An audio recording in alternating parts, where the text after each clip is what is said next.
ఓ రామచంద్ర, నువ్వు సామాన్యమైనటువంటి వాడివి కాదు. నీకు శబ్దముల యొక్క అర్థము అనేది పూర్తిగా తెలుసు.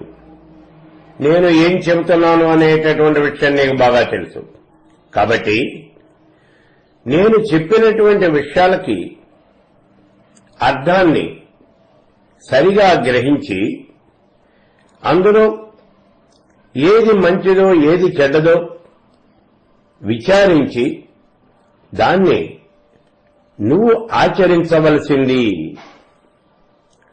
నువ్వు మనుష్యుల్లో అగ్రగణ్యుడివి, చాలా గొప్పమైనటువంటి గుణాలు కలిగినటువంటి వాడి, సదాచార సంపన్నుడివి. అందులో నీకు వైరాగ్యము అనేది చాలా ఎక్కువగా వచ్చింది. నువ్వు బ్రహ్మాండమైనటువంటి తత్వవేత్తవి. కాబట్టి నీకు నేను చెప్పబోయేదంతా కూడా సార్థకమవుతుంది అని చెబుతూ ఉన్నాడు.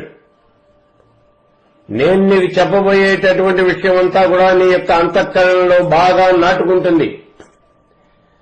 నేను చెప్పినటువంటి విషయానికి సార్థకత అనేది ఉంటుందయ్యా.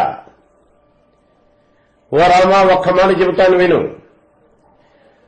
మనోహి చెప్పలను రామ, సంసారవన మర్కటం సంసోజ్య హృది యత్నేన శ్రోతవ్య పరమార్థగీహి. ఓ రామచంద్ర, సంసారము అనేటటువంటి ఈ అడవిలో ఈ మనస్సు అనేది ఉన్నది, అది కోతి వంటిది. కాబట్టి ఆ కోతి వంటిదైనటువంటి ఈ మనస్సు మర్కట స్వరూపమైనటువంటి మనస్సు అని చెప్తూ ఉన్నాడు. చూడండి, సంసారవన మర్కటం, సంసారము అనేటటువంటి ఈ అడవిలో చపలమైనటువంటి ఈ మనస్సు అనేది కోతి వంటిది. కోతి యొక్క లక్షణం ఏమిటి అంటే, ఒక కొమ్మ మీద నుంచి ఇంకో కొమ్మ మీదకి అలా గెంతుతూ ఉంటుంది. దానికి స్థిరత్వము అనేది ఉండదు. చపలత్వము అనేది ఈ కోతి యొక్క సహజమైనటువంటి లక్షణం. శాఖా చంకరణం చేస్తూ ఉంటుంది. అంటే ఒక కొమ్మ మీద నుంచి ఇంకో కొమ్మ మీదకి ఎందుకు ఎగురుతుందో తెలియదు, అది దాని నైజం అంతే. అలాగే ఇక్కడ ఈ సంసారము అనేటటువంటి అడవిలో మనస్సు అనేటటువంటి ఈ కోతి ఉన్నదే, అది చంచలమై ఉన్నది. ఒక విషయం మీద నుంచి ఇంకో విషయం మీదకి అలా వెళ్ళిపోతూ ఉంటుంది. కాబట్టి ముందుగా దానిని నిగ్రహించాలి. ఈ మనస్సు అనేటటువంటి ఈ మర్కటాన్ని, చంచలమైనటువంటి ఈ మనస్సును నిగ్రహించాలి. అలా నిగ్రహించి మోక్షదాయకమైనటువంటి ఆ పరమార్థమైనటువంటి వాక్కులన్నీ కూడా విని ప్రయత్నపూర్వకంగా దాన్ని నీ హృదయంలో ధరించవలసింది. అంటే నేను చెప్పబోయేటటువంటి విషయాలన్నీ కూడా అత్యంతమైనటువంటి జాగరూకుడవై నువ్వు ఆలోచించి వాటిని నీ హృదయంలో నిలుపుకొనవలసింది అని చెబుతూ ఉన్నాడు. ఇలా చెబుతూ, ఓ రామచంద్ర, అవివేకులైనటువంటి వాళ్ళు, అజ్ఞానులైనటువంటి వాళ్ళు, దుష్టులతో సాంగత్యం కలిగినటువంటి వాళ్ళు, ఇటువంటి ఈ జనులంతా కూడా అతి చిరకాలంలోనే వాళ్ళందరినీ కూడా నువ్వు వదిలిపెట్టేసేయి. అంటే ఇంతవరకు నీకెవరో అజ్ఞానులైనటువంటి వాళ్ళు, దుష్టులు నీకు మిత్రులుగా ఉన్నారు అని కాదు ఇక్కడ చెప్పేది. ఓ రామచంద్ర, నీలో ఉన్నటువంటి చెడ్డ గుణాలు, ఇక్కడ అజ్ఞానులు, దుష్ట సాంగత్యం కలిగినటువంటి వాళ్ళు, అటువంటి జనులు, వాళ్ళందరినీ కూడా త్వరగా వదిలిపెట్టు అంటున్నాడు. అంటే నీలో ఏమైనా గనక దుష్టమైనటువంటి, ఉండకూడనటువంటి గుణాలు గనక ఉన్నట్లయితే ఓ రామచంద్ర, వాటన్నింటినీ కూడా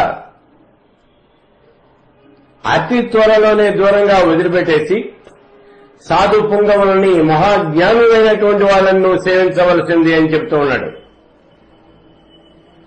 ఇక్కడ చూడండి, మోక్షం పొందాలి అంటే ఏం చేయాలి అనేటటువంటి విషయాన్ని చెప్పబోతూ ఉన్నాడు ఇక్కడ ఈ వశిష్ఠ మహర్షి శ్రీరామచంద్రుడితో. రామా మోక్షద్వారే ద్వారపాల చత్వార పరికీర్తిత, మోక్షద్వారే ద్వారపాల చత్వార పరికీర్తిత, మోక్షద్వారానికి 4 ద్వారపాలకులు ఉన్నారు అని చెబుతూ ఉన్నారయ్యా. శమో విచార సంతోష చతుర్థ సాధు సంగమ. అవి ఏమిటి అంటే శమము, విచారణ, సంతోషము, ఈ 3. 4వది సాధు సంగమము అనేటటువంటిది 4వదయ్యా. ఈ 4 కూడా మోక్షము అనేటటువంటి ఈ ద్వారానికి వీళ్ళు ద్వారపాలకులు అని చెప్తూ ఉన్నాడు. ఈ యోగ వాసిష్టము అనేటటువంటిది చాలా అద్భుతమైనటువంటి గ్రంథము అని గతంలో చెప్పాను. ఆధ్యాత్మికమైనటువంటి విషయాల గురించి చెప్పుకోవాలి అంటే వాటిల్లో యోగ వాసిష్టానికి మించినటువంటి గ్రంథము అనేది ఏది కూడా లేదు. యోగ వాసిష్టంలో చెప్పేటటువంటి విషయాలన్నీ కూడా ఉపనిషద్ వాక్యాలు. ఉపనిషత్తుల్లో ఏ విషయాలైతే చెప్పారో ఆ విషయాలన్నీ కూడా ఈ యోగ వాసిష్టంలో చెప్తూ ఉన్నాడు. ఉపనిషత్తుల యొక్క సారమే ఈ యోగ వాసిష్టము అంటే. అందుకే ఆధ్యాత్మికమైనటువంటి గ్రంథాలలో యోగ వాసిష్టానికి మించినటువంటి గ్రంథం లేదు అని చెప్తూ ఉన్నారు. ఇక్కడ తత్వవేత్తల యొక్క అభిప్రాయం ఇది. మొట్టమొదటిలోనే చెప్పుకున్నాం చూడండి.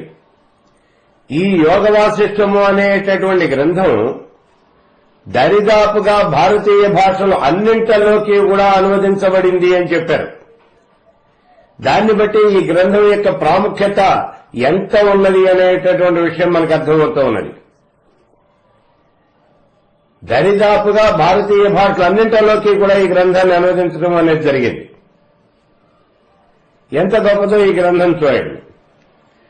ఇప్పుడు మోక్షద్వారే ద్వారపాల చత్వార పరికీర్తిత, ఇక్కడ మోక్షద్వారానికి 4 పాలకులు ఉన్నారు అని చెప్తూ ఉన్నాడు.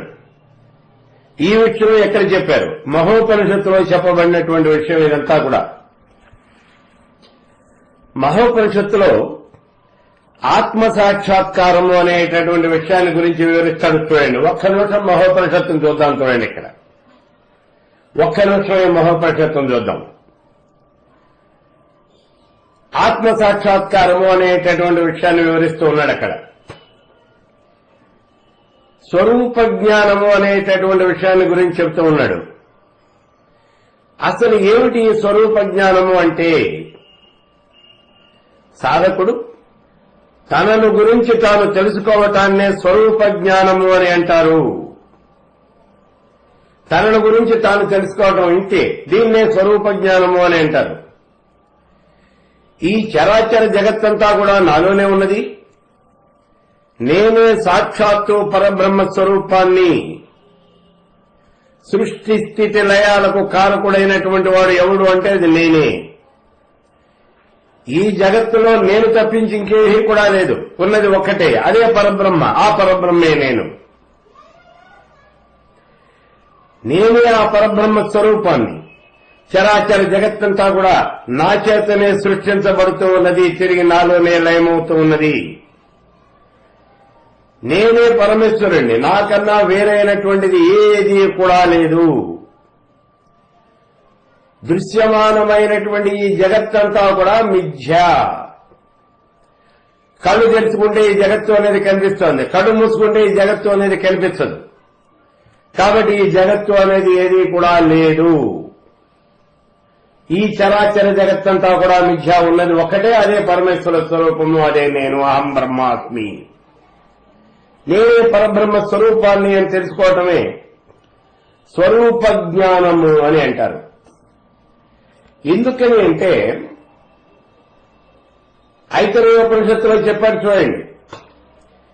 ఈ జగత్తులో ప్రాణికోటినంతటినీ కూడా సృష్టించిన తర్వాత ఆ పరమేశ్వరుడు ఈ మానవ దేహంలో నేను ప్రవేశించకపోతే ఎలాగా అని అనుకున్నాడు.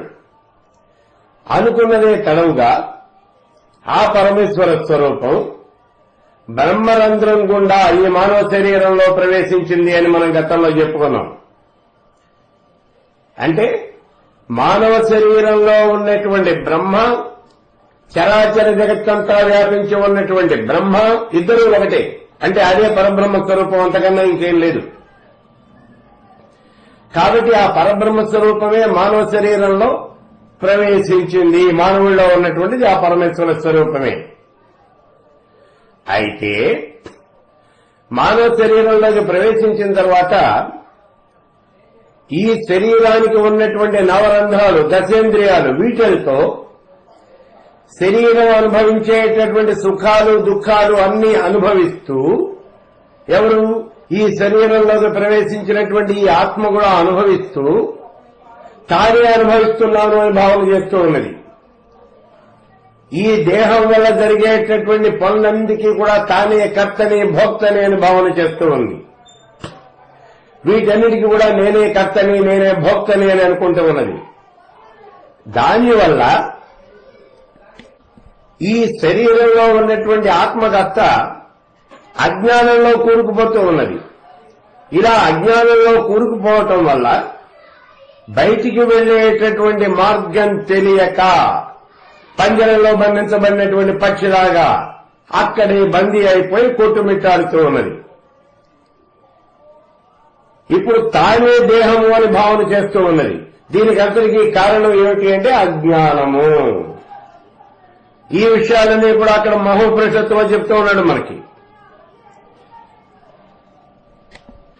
అయితే చరాచర జగత్తంతా పరమేశ్వరుడి రూపమే, ఆ పరమేశ్వర స్వరూపమే నేను అనేటటువంటి విషయాన్ని మానవుడు స్వానుభవం ద్వారా తెలుసుకోవాలి. కేవలం గ్రంథాలు చదివి తెలుసుకోవటం కాదు. అంటే పరోక్ష జ్ఞానం పనికిరాదు, ప్రత్యక్షమైనటువంటి జ్ఞానము అనేది కావాలి. ఇలా ప్రత్యక్షమైనటువంటి జ్ఞానాన్ని పొందటాన్నే ఆత్మ సాక్షాత్కారము అంటారు. ఇదే మోక్షం. ఇలా మోక్షం కావాలి అంటే, ఆత్మ సాక్షాత్కారము అనేది కావాలి అంటే మనోమాలిన్యము అనేది పూర్తిగా తొలగిపోవాలి అని చెబుతూ ఉన్నది మనం ఈ మహోపనిషత్తు. మనోమాలిన్యము అనేది పూర్తిగా తొలగిపోవాలి, భ్రమలు అనేవి పూర్తిగా నశించిపోవాలి. మోక్షద్వారానికి శమము, విచారణ, సంతుష్టి, సజ్జన సాంగత్యము అనేటటువంటి నలుగురు ద్వారపాలకులు ఉన్నారయ్యా అని చెప్తూ ఉన్నది చూడండి. శమము, విచారణ, సంతుష్టి, సజ్జన సాంగత్యము అనేటటువంటి నలుగురు ద్వారపాలకులు ఉన్నారు. ఇదే విషయాన్ని ఇక్కడ ఈ యోగ వాసిష్టంలో చెప్తూ ఉన్నాడు. మోక్షద్వారే ద్వారపాలశ్చత్వార పరికీర్తిత. మోక్షద్వారానికి నలుగురు ద్వారపాలకులు ఉన్నారయ్యా. ఎవరు వాళ్ళు? శమో, విచార, సంతోష, చతుర్థ సాధు సంగమ. శమము, విచారణ, సంతోషము, సాధు సంగమము, సాధువుల యొక్క సాధుజన సాంగత్యము, అదే సజ్జన సాంగత్యం. ఈ నలుగురు ద్వారపాలకులు అని చెప్తూ ఉన్నాడు ఇక్కడ వశిష్ఠుడు. అదే విషయాన్ని ఇక్కడ మహోపనిషత్తులో చెప్పారు చూడండి. శమము, విచారణ, సంతృష్టి, సజ్జన సాంగత్యము అనబడేటటువంటి నలుగురు ద్వారపాలకులు ఉన్నారయ్యా. వీళ్లలో ఏ ఒక్కళ్ళనైనా సరే గట్టిగా పట్టుకున్నట్లయితే మిగిలిన ముగ్గురు కూడా మనకు వశమైపోతారు అని చెప్తాంది ఉపనిషత్తు.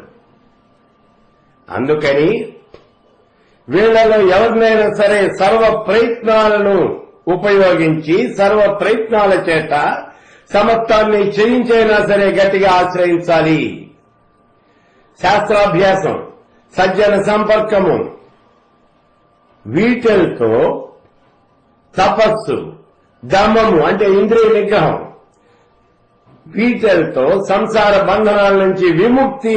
ఈ విముక్తి పొందడానికి ముందు మానవుడు గట్టిగా ప్రయత్నం చేయాలి అని చెబుతూ ఉన్నాడు అక్కడ. ఇప్పుడు ఇక్కడ ఈ విషయాలన్నీ మహోపనిషత్తులు అక్కడ చెప్పబడినాయి. ఇప్పుడు ఈ యోగ వాసిష్టంలో వశిష్ఠుడు ఏం చెప్తూ ఉన్నాడో చూడండి. ఓ రామ, మోక్షద్వారానికి శమము, విచారణ, సంతోషము, సజ్జన సాంగత్యము అనేటటువంటి నలుగురు ద్వారపాలకులు ఉన్నారు అని చెప్తూ ఉన్నారయ్యా. ఈ నలుగురు ద్వారపాలకులు ఏతే సేవ్యా ప్రయత్నేన చత్వారో దౌత్రయోధవ. ద్వారముద్ఘాటయత్నేతే మోక్షరాజగృహే తదా. ఓ రామచంద్ర, ఈ నాలుగింటిని ఒకవేళ శక్తి కనుక లేకపోయినట్లయితే నాలుగింటలో ఒక్కదాన్నైనా సరే సర్వ ప్రయత్నాల్ని ఉపయోగించి సేవించాలయ్యా. ఈ నాలుగింటిని మనం గట్టిగా పట్టుకోవాలి. చూడండి, ఇక్కడ ఉన్నటువంటి ద్వారపాలకులు నలుగురు ఉన్నారు. శమము, విచారణ, సంతోషము, సజ్జన సాంగత్యము, ఈ నలుగురు ద్వారపాలకుల్ని కూడా మనం గట్టిగా పట్టుకోవాలి. అంటే మోక్షం కావాలి అన్నప్పుడు మనకు కావలసినటువంటి ఏమిటి అంటే ఈ నాలుగు: శమము, విచారణ, ఇక్కడ చెప్పినటువంటి సంతోషము, సజ్జన సాంగత్యము. సంతోషము అంటే సంతుష్టి, అది కావాల్సింది. తృప్తి కావాలి. సజ్జన సాంగత్యము, ఈ నాలుగు కావాలి. కాబట్టి రామచంద్ర, ఈ నాలుగింటిని మోక్షం కావాలి అనుకున్నటువంటి వాడు తప్పనిసరిగా సేవించాలయ్యా. వీటిని సంపాదించడానికే ప్రయత్నం చేయాలి. వీటిని కనుక సేవించినట్లయితే ఆ మోక్షము అనేటటువంటి రాజగృహము యొక్క ద్వారము అనేది, ఆ రాజద్వారము అనేది తెరవబడుతుంది అంటున్నాడు. ఇదే ఉపనిషత్తులో చెప్పిన వాక్యం. ఈ నలుగురిని సేవించాలి. అతి ప్రయత్నం చేత ఈ నలుగురు కాకపోతే వీళ్లలో ఒకరినైనా సరే మనం గట్టిగా పట్టుకోవాలి. ఇందులో ఏ ఒక్కదాన్ని మనం వశం చేసుకున్నప్పటికీ మిగిలిన ముగ్గురు కూడా వశలవుతారు అని చెప్తూ ఉన్నాడు. ఇక్కడ చూడండి, ఏ ఒక్కదాన్ని మనం గట్టిగా పట్టుకున్నా సరే ఇంద్రియ నిగ్రహం కావాలి, విచారణ కావాలి, సంతృష్టి కావాలి, సజ్జన సాంగత్యం కావాలి. ఇందులో ఏ ఒక్కదాన్ని మనం గట్టిగా పట్టుకున్నా సరే మిగిలిన మూడు కూడా, అంటే మిగిలిన ముగ్గురు పాలకులు కూడా మనకి వశమైపోతారు. అప్పుడు ఈ మోక్ష సామ్రాజ్యానికి ఉన్నటువంటి ఈ ద్వారము అనేది దానంతటా అదే తెరుచుకుంటుందయ్యా. ఇక్కడ అదే చెప్తూ ఉన్నాడు. ఓ రామ, ఈ నాలుగింటిని ఇక్కడ మనం వశం చేసుకోలేకపోతే కనీసం అందులో ఏదో ఒకదాన్నైనా సరే సర్వ ప్రయత్నాల చేత సాధించాలి. ఒకటి వశమైనప్పటికీ కూడా ఈ నాలుగు వశం అవుతాయి అని చెప్తూ ఉన్నాడు ఇక్కడ వశిష్ఠ భగవానుడు. చూడండి, వశిష్ఠ మహర్షి చెప్తూ ఉన్నటువంటి విషయం అదే. మహోపనిషత్తులో ఏ విషయాన్నైతే చెప్పారో అదే చెప్తూ ఉన్నాడు ఇక్కడ. ఇంకా అంటూ ఉన్నాడు, ఓ రామచంద్ర, వైరాగ్యము, అభ్యాసము, వీటి వల్ల సమత్వము, సౌజన్యము మొదలైనటువంటి విషయములు, వీటిని ఎప్పటికీ కూడా నశింపకుండా ఉండేటట్టుగా మనం చాలా జాగ్రత్తగా చూసుకోవాలి. మనకు ఉన్నటువంటి మంచి గుణాలైతే ఏవైతే ఉన్నాయో ఆ మంచి గుణాలు ఎప్పటికీ కూడా నశించిపోకూడదు. ముందు ఉన్నటువంటి వాటిని అడ్డుపెట్టుకునేటటువంటి ప్రయత్నం అనేది చేయాలయ్యా. ఈ సంసారం నుంచి విముక్తి పొందాలి అంటే మానవుడు మొట్టమొదటిగా శాస్త్రాభ్యాసము అనేది చేయాలి. శాస్త్రములను గురించి తప్పనిసరిగా చదవాలి, శాస్త్రాభ్యాసం చేయాలి. ఇందులో అనుమానం లేదు. చాలా మంది అనుకుంటూ ఉంటారు, మోక్షం కావాలి అంటే శాస్త్ర పఠనం ఎందుకు చేయాలి, దానివల్ల మనకు ఉపయోగం ఏమున్నది అని. చిన్న ఉదాహరణ చూడండి.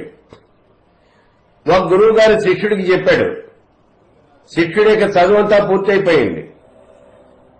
అయిపోయిన తర్వాత శిష్యుడిని అడిగాడు, అరే నాయనా, నువ్వు అడవిలోకి వెళ్ళి ఒక చిలకను పట్టుకుని రారా అన్నాడు. శిష్యుడు అడవిలోకి వెళ్ళాడు.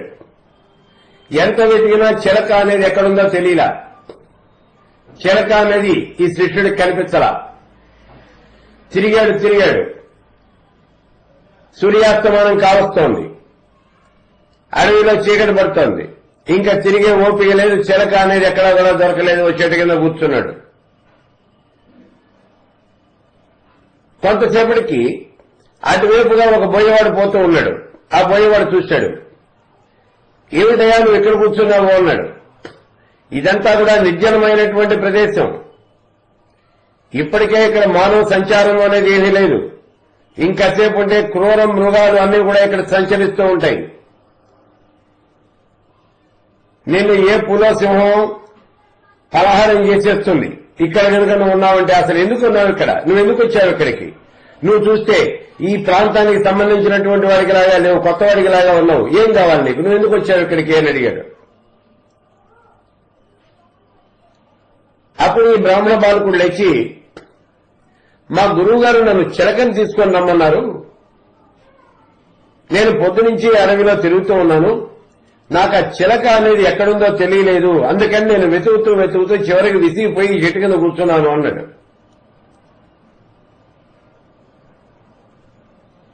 ఈ బోయవాడు నవ్వేసి, ఓరి పిచ్చిమానోడా, చిలక దొరకపోవటం ఏమిట్రా, ఒకసారి తలకాయ పైకెత్తు అన్నాడు. తల పైకెత్తే చెట్టు పైన చూశాడు. చెట్టు పైన అనేకమైనటువంటి చిలకలు ఎగురుతూ ఉన్నాయి. అవన్నీ చిలకలేనయ్యా, అవే చిలకలు అంటే నీకేం కావాలి, ఇప్పుడు చిలక అనేది కావాలి అంతే కదా, ఆ చిలకని నేను పట్టుకుని నీ చేతికి ఇస్తాను, నువ్వు పట్టుకెళ్ళు అని చెప్పి ఒక చిలకని తన బుట్టలో ఉన్నటువంటి ఒక చిలకని తీసి వాడి చేతికి ఇచ్చాడు. ఇదేనయ్యా చిలక అంటే, ఆ చెట్టు మీద ఉన్నవన్నీ చిలకలేనయ్యా అన్నాడు. ఈ చిలకల్ని ఈ శిష్యుడు ఉదయం నుంచి చూస్తూనే ఉన్నాడు అడవిలో, కానీ అది చిలక అనేటటువంటి విషయం అతనికి తెలియదు. ఎందుకని అంటే చిలక ఎలా ఉంటుంది అనేటటువంటి పరిజ్ఞానం అతనికి లేదు, శాస్త్ర పరిజ్ఞానం అనేది లేదు. కాబట్టి మానవుడు తప్పనిసరిగా శాస్త్ర పరిజ్ఞానము అనేది దాన్ని సంపాదించాలి. ముందు శాస్త్రాలు అనేవి క్షుణ్ణంగా చదవాలి. దీన్నే మనం అపరోక్ష జ్ఞానము అని అంటాం. ఈ అపరోక్ష జ్ఞానాన్ని తప్పనిసరిగా మానవుడు పొందాలి ముందు. అందుకే ఇక్కడ వశిష్ఠ మహర్షి చెప్తూ ఉన్నాడు, రామా, మొట్టమొదటిగా మానవుడు శాస్త్రాభ్యాసము అనేది చేయాలి. అంటే ఈ శాస్త్రంలో ఈ ఆత్మ పరమాత్మ వీటిని గురించి ఏం చెప్పారు అనేటటువంటి విషయాన్ని చదవాలి, దాన్ని తెలుసుకోవాలి. జీవాత్మకి పరమాత్మకి రెండింటికి కూడా తేడా లేదు, ఈ రెండు ఒకటేను అనేటటువంటి విషయం శాస్త్రములలో చెప్పిన రీతిగా ముందు అతను తెలుసుకోవాలి. దీన్నే పరోక్ష జ్ఞానము అంటే పరోక్ష జ్ఞానాన్ని సంపాదించాలి. ఆ తరువాత సజ్జన సాంగత్యము అనేది చేయాలి. మనం ఏదైనా ఒక పని చేస్తూ ఉన్నాము అంటే ఎంతసేపు అటువంటి పని చేసేటటువంటి వాళ్లతో మాత్రమే మనం సహవాసం అనేది చేయాలి. మన మైత్రి అనేది వాళ్ళతోనే ఉండాలి, అంతేగాని ఇతరులతో మాత్రం ఉండకూడదు. మనం మనబోటి వాళ్ళతోనే కనుక మైత్రి చేసినట్లయితే మనకు వచ్చేటటువంటి అనుమానాలన్నీ కూడా తీరిపోతూ ఉంటాయి.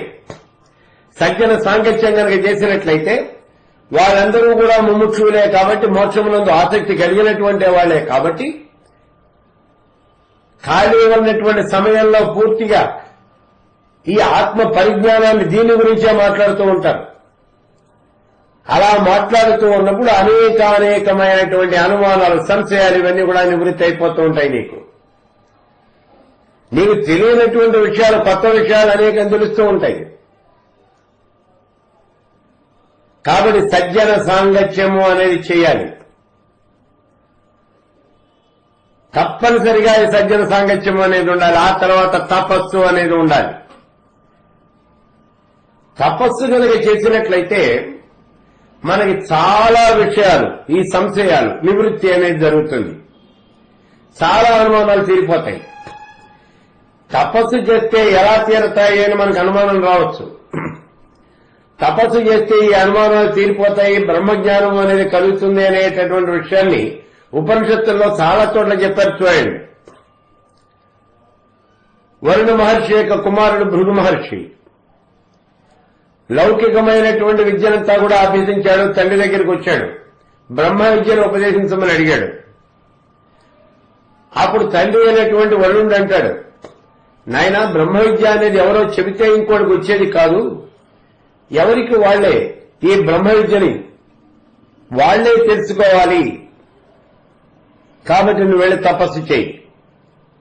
ఆ బ్రహ్మ విద్య అంటే ఏమిటో నీకు నువ్వే తెలుసుకో, నువ్వు వెళ్ళి తపస్సు చెయ్యి అన్నాడు.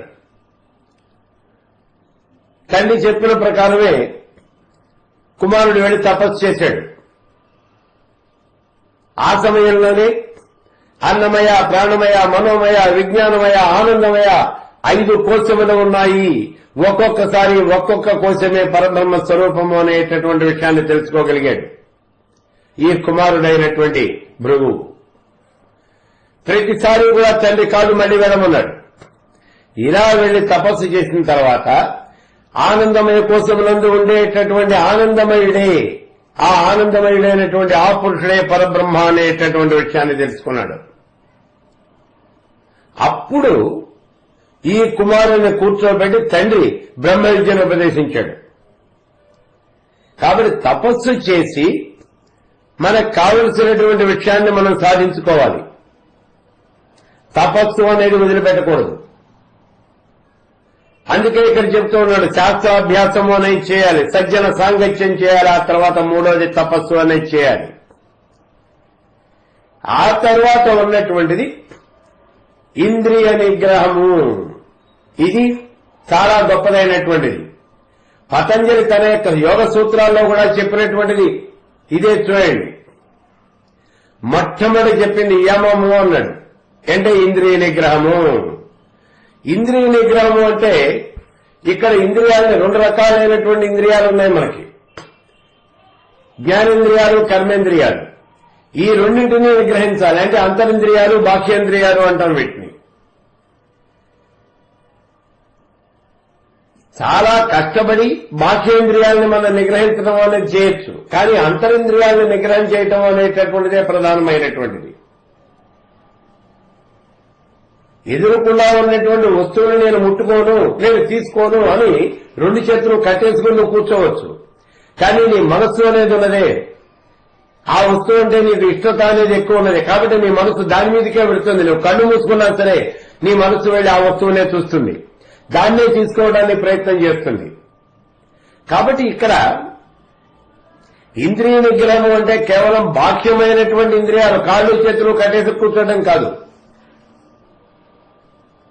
ఆ వస్తువుని తీసుకోవాలి, దాన్ని అనుభవించాలి అనేటటువంటి కోరిక కూడా లేకుండా ఉండటం అంటే అంతరింద్రియ నిగ్రహము.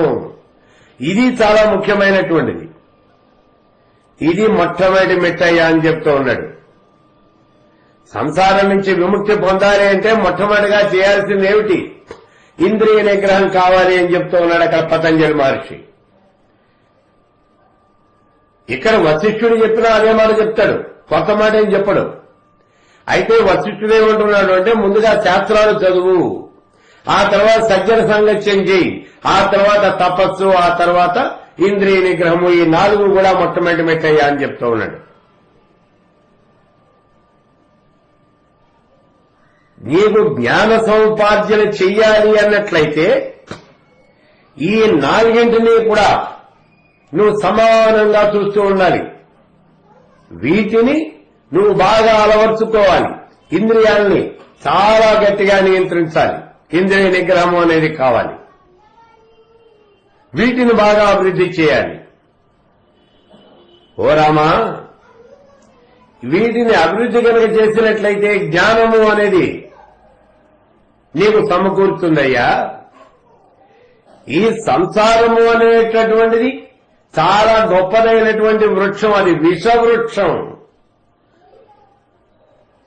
ఆ వృక్షానికి కాచేటటువంటి పండ్లున్నాయి, అవేమో నువ్వు తింటానికి పనికొస్తాయని ఏమన్నా అనుకుంటున్నాయేమో. ఆ పండ్లు కనుక తిన్నట్టయితే మానవుడు చచ్చి ఊరుకుంటాడు.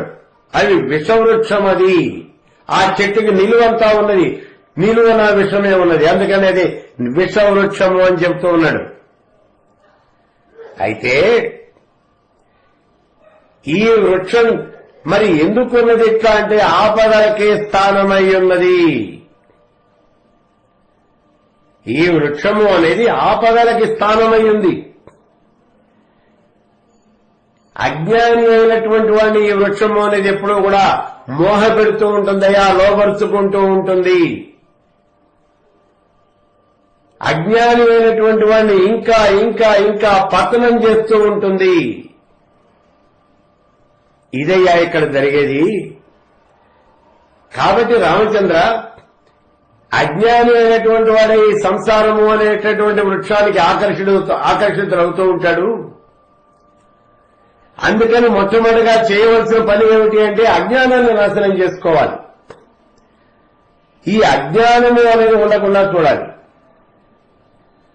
మనకి అజ్ఞానము అంటే ఎలా వస్తుంది చూడండి.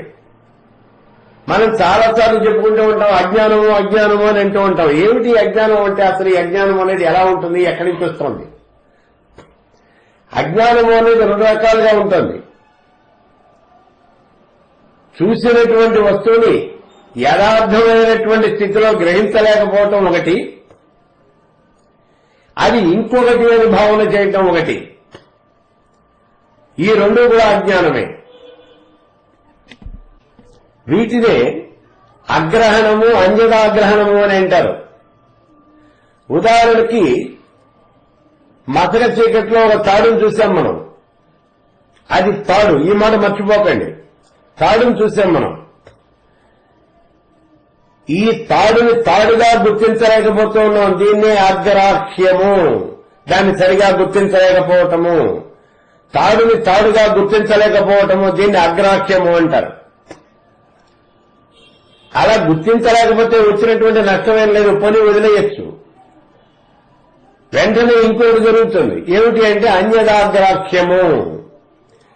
దాన్ని ఇంకో రకంగా మనం ఊహ అనేది చేస్తాం, ఇంకో రకంగా భావన చేస్తూ ఉన్నాం. అంటే తాడును చూసి పాము అనుకుంటున్నాం. దాంతో ఈ మానవుడు బెదిరిపోయాడు, కేకలు పెట్టేశాడు, చుట్టుపక్కల ఉన్నటువంటి వాళ్ళందరినీ కూడా పోగు చేశాడు, భయపడిపోయాడు. చూడండి ఈ అజ్ఞానం అనేది ఎలా ఉన్నదో ఇక్కడ. అగ్రాహ్యము అన్యదాగ్రాహ్యము రెండు రకాలుగా ఉన్నది. అటువంటి అజ్ఞానాన్ని ముందు రూపుమాపుకోవాలి. ఈ అజ్ఞానం నాశనం కావాలంటే ఎట్లా? ఆ తాడును చూసి ఇప్పుడు ఈయన పాము అని అనుకుంటూ ఉన్నాడు. ఇప్పుడు ఎవరైనా ఒక దీపాన్ని తీసుకొచ్చి ఆ దీపపు వెలుగులో ఇది పాము కాదయ్యా ఇది తాడేను అని కనుక ప్రత్యక్షంగా చూపించగలిగినట్లయితే అప్పుడు ఇతనికి ఉన్నటువంటి భయము అనేది పటాపంచలైపోతుంది. అలాగే ఇక్కడ జ్ఞానజ్యోతులు కనుక ప్రసరించినట్లయితే ఈ అజ్ఞానము అనేది ఈ అంధకారం అంతా కూడా పటాపంచలైపోతుంది. ఓ రామా, విచారణ చేతనే అతి సూక్ష్మమైనటువంటి అర్థాన్ని గ్రహించడం చేతనే ఈ అజ్ఞానము అనేది నాశనమైపోతుంది. ఎవరైతే అతి సూక్ష్మమైనటువంటి అర్థాన్ని తెలుసుకోగలుగుతాడో, ఉన్నది ఉన్నట్టుగా తెలుసుకోగలుగుతాడో, అటువంటి మానవుడే ఈ లోకంలో మానవుడు అని చెప్పబడతాడయ్యా. వాడే ఇక్కడ మనుష్యుడు అంటే, వాడే మానవుడు అంటే. అతడు మాత్రమే ఈ మోక్షాన్ని పొందగలుగుతాడు. అతడికి పునర్జన్మ అనేది ఉండదు. కాబట్టి ఈ అజ్ఞానము అనేది ముందు నాశనం చేసుకోవాలి. అజ్ఞానం నాశనం చేసుకోవాలి అంటే యథార్థాన్ని తెలుసుకోవడానికే ప్రయత్నం చేయాలి. ఇక్కడ మనకి గుణత్రయము అనేటటువంటిది ఉన్నది చూడండి. గుణత్రయము అంటే 3 గుణాలు ఉన్నాయి. అవే సత్వగుణము, రజోగుణము, తమో గుణము అని 3 రకాలైనటువంటి గుణాలు ఉన్నాయి. ఈ 3 గుణాల వల్లనే, అంటే ఈ గుణత్రయం వల్లనే చరాచర జగత్తంతా కూడా సృష్టించబడుతూ ఉన్నది అని మనం చెప్పుకుంటూ ఉన్నాం. మళ్ళీ మీకు అనుమానం వస్తుంది ఇక్కడ, అదేమిటండి గుణత్రయం వల్ల ఏమిటి? భూత పంచీకరణం వల్ల కదా ఈ జగత్తు అనేది నిర్మించబడుతూ ఉన్నది అని అనుమానం వస్తుంది. ఒక్క విషయాన్ని జాగ్రత్తగా చూడండి. పంచభూతాలు పంచీకరణ చెందినవి. ఈ పంచీకరణ చెందిన తరువాత గుణత్రయ విభాగం చేతనే ఈ జగత్తు అనేది సృష్టించబడుతూ ఉన్నది అనేటటువంటి విషయాన్ని గతంలో చెప్పుకున్నాం మనం. ఈ త్రిగుణముల వల్లనే, త్రిగుణములతో కలియటం చేతనే సృష్టి అనేది ఏర్పడుతూ ఉన్నది. ఈ త్రిగుణములతో ఏర్పడేటటువంటి సృష్టి ఎలా ఉంటుంది అంటే ఏకగుణ సృష్టి, ద్విగుణ సృష్టి, త్రిగుణ సృష్టి అని 3 రకాలుగా ఈ గుణత్రయాలతో ఈ సృష్టి అనేది ఏర్పడుతుంది. ఇందులో సత్వగుణము, రజోగుణము, తమో గుణము ఈ 3 కూడా ఉన్నాయి. ఇక్కడ రజోగుణము అని అంటే లౌకికమైనటువంటి వాంఛలయందు మనస్సును నిలపడం. మరి తమో గుణము అంటే అలసత్వము, సోమరితనము, ఇవన్నీ కూడా తమో గుణానికి సంబంధించినటువంటి విషయాలు. మరి సత్వగుణము అంటే ఏమిటి? ఇది దైవీ సంపత్తి అని గతంలో మనం చెప్పుకున్నాం. సత్వగుణానికి ఉండేటటువంటి లక్షణాలన్నీ కూడా దైవీ సంపత్తి. ఈ 3 గుణాలు కూడా మానవుల్లో ఉంటాయి. పరమేశ్వర స్వరూపంలోనే అసలు ఈ 3 గుణాలు ఉన్నాయి. కానీ ఇక్కడ విచిత్రమైనటువంటి విషయం ఏమిటి అంటే ఈ 3 గుణాలు పరమేశ్వర స్వరూపానికి ఉన్నప్పటికీ పరమేశ్వరుడికి మాత్రం ఇందులో ఏ గుణము ఉండదు. పరమేశ్వరుడు గుణాతీతుడు కాబట్టి పరమేశ్వరుడికి గుణము అనేది ఏది కూడా ఉండదు. ఈ 3 గుణాలు ఆయన నుంచే బయటకు వచ్చినాయి. సృష్టి ఎలా జరిగింది అనేటటువంటి విషయాన్ని చెప్పుకున్నాం చూడండి. అవ్యక్తము, మహత్తత్వము, అహంకారము, ఈ 3 కూడా మొట్టమొదటిగా బయటకు వచ్చినాయి అన్నాం. అవ్యక్తము అంటే సత్వగుణం, మహత్తత్వము అంటే రజోగుణం, అహంకారము అంటే తమోగుణం. కాబట్టి ఈ 3 గుణాలు కూడా పరమేశ్వర స్వరూపం నుంచే బయటకు వచ్చినాయి. అయితే మరి ఈ 3 పరమేశ్వర స్వరూపంలోనే ఉన్నప్పుడు సృష్టి అనేది అక్కడ ఎందుకు జరగలేదు? జరగదు. కారణం ఏమిటి అంటే ఈ 3 గుణాలు కూడా సమానమైనటువంటి స్థాయిలో ఉన్నప్పుడు సృష్టి అనేది జరగదు. ఇందులో ఏదైనా ఒక గుణం ఎక్కువగా ఉన్నప్పుడు మిగిలినటువంటి గుణాలు తగ్గుతాయి. అంటే తత్వగుణం కనుక పెరిగినట్లయితే రజోగుణము, తమో గుణము 2 కూడా తగ్గుతాయి. అలాగే తమో గుణం పెరిగినట్లయితే సత్వగుణము, రజోగుణము ఈ 2 కూడా తగ్గుతాయి. అంటే ఒకటి పెరిగినట్లయితే మిగిలిన 2 తగ్గుతాయి. అటువంటి సమయంలో మాత్రమే సృష్టి అనేది జరుగుతుంది. అందుకే పరమేశ్వర స్వరూపంలో ఈ 3 గుణాలు ఉన్నప్పటికీ కూడా అక్కడ సృష్టి అనేది ఏమీ జరగదు. 3 సమానమైనటువంటి స్థాయిలో అలా ఉన్నాయి. ఇప్పుడు ఈ వశిష్ఠుడు చెప్తూ ఉన్నాడు, ఓ రామచంద్ర, ఈ మనస్సులో నుంచి రజోగుణాన్ని, తమో గుణాన్ని ముందు బయటికి పంపించేసేయి. మోక్షం పొందాలి అంటే చేయవలసినటువంటి మొట్టమొదటి పని ఇది. మనస్సులో నుంచి రజోగుణాన్ని, తమో గుణాన్ని బయటికి పంపించేయాలి. మనస్సులో సత్వగుణాన్ని ఒక్కదాన్నే అట్టిపెట్టాలి. అది కూడా శుద్ధ సత్వగుణము. పూర్తిగా సత్వగుణాన్ని మాత్రమే అట్టిపెట్టుకోవాలి. ఆ సమయంలో మాత్రమే నిర్మలమైనటువంటి మనస్సు అనేది ఉంటుంది. ఈ చరాచర జగత్తులో ఉన్నటువంటి అన్ని వస్తువుల్ని, అన్ని పదార్థాలని, అందరి జీవుల్ని కూడా, అన్ని జీవుల్ని కూడా సమానమైనటువంటి స్థాయిలో చూడగలుగుతాడు ఈ శుద్ధ సత్వగుణం ఉన్నటువంటి మానవుడు. ఇతడికి ఎక్కడా ఉచ్చ నీచములు అనేటటువంటి ఉండవు. ఇతడి చిత్తప్రజ్ఞుడు, నేను నాది అనేటటువంటి అహంకార మమకారాలు అనేవి కూడా ఇతడికి ఉండవు. ఈ రకంగా శుద్ధ తత్వగుణం ఉన్నటువంటి స్థితిలో పరమేశ్వరుని యొక్క తత్వాన్ని గురించి విచారణ అనేది చేయగలుగుతాడు మానవుడు. అప్పుడు చేసినటువంటి విచారణ అంతా కూడా ఈ మానవుడిలో అలా నిలిచిపోతుంది.